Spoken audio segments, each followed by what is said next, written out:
Hello and welcome to the news update on Souq News. I am Lavina Emma. The Nigerian Bureau of Statistics says the value of agricultural goods imported into Nigeria in 2023 exceeded exports by 1.037 trillion naira, marking the fifth consecutive year imports exceeded, which also exceeded exports. According to them, Nigeria imported agricultural goods worth 2.281 trillion naira in 2023 and exported agro-produce valued at 1.244 trillion naira in the year under review. Specifically, over the 4 quarters of the year, agricultural goods imports consistently reduced exports almost by 100%. In the first quarter, imports stood at 555.46 billion naira, while exports were 279.63 billion naira. A similar trend occurred in the second quarter, where imports were 567.79 billion naira, while exports were 280.87 billion naira.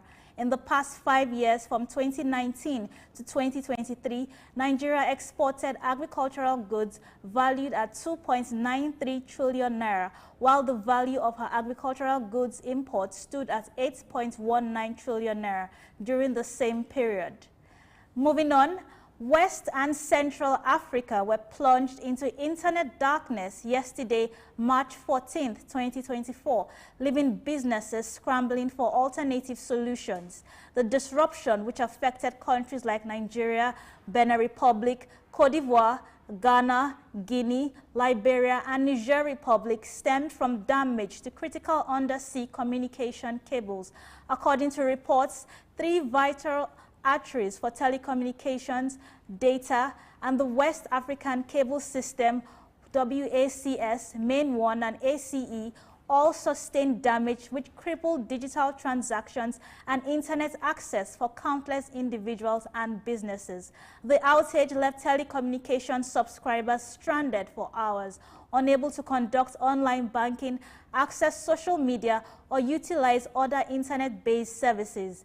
Data analysis firms like NetBlocks, Kentix, and Cloudflare confirmed the widespread impacts, reporting connectivity issues for mobile operators and internet service providers across the sub-region.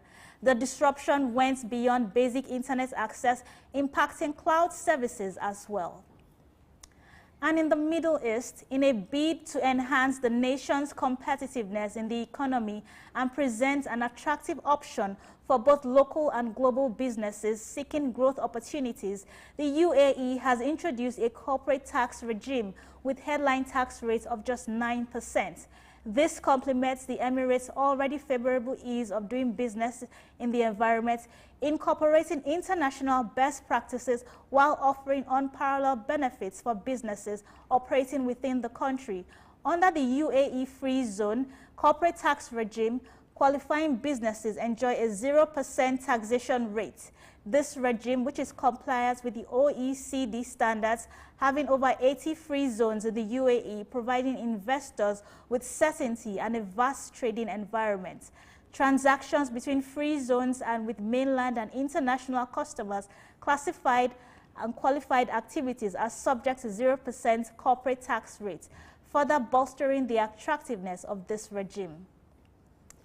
And now, Indian stocks opened lower today following a trend seen across Asian markets. This drop came after U.S. inflation data surpassed expectations, sparking concerns about potential delays in interest rate cuts. The decline in Indian shares mirrors the broader sentiment in Asia, where markets reacted negatively to the hotter-than-expected U.S. inflation figures. Investors are worried about the implications of potential delays in interest rate cuts, which could impact economic growth and corporate earnings. The current week's performance reflects heightened volatility and apprehension among investors, highlighting the fragility of the market amidst external economic shocks. Finally, as concerns regarding Japan's minimum wage increases, the country's largest trade union group, The Rengo Union Group, representing about 7 million workers across the country, says it will announce results of this week's annual wage talks today, with expectations for a rise of more than 4%, which will be the biggest boost since the early 1990s. This is coming days after Toyota Motor unveiled its biggest pay increase in 25 years, prompting analysts to raise pay hike projections to more than 4%. Analysts had previously seen increases at around 3.9% this year after last year's 3.6%. Furthermore, Japanese businesses are facing a chronic labor shortage due to an aging and dwindling pool of workers. Prime Minister Fumio Kishida is pushing companies to raise wages to help Japan shake off years of deflation.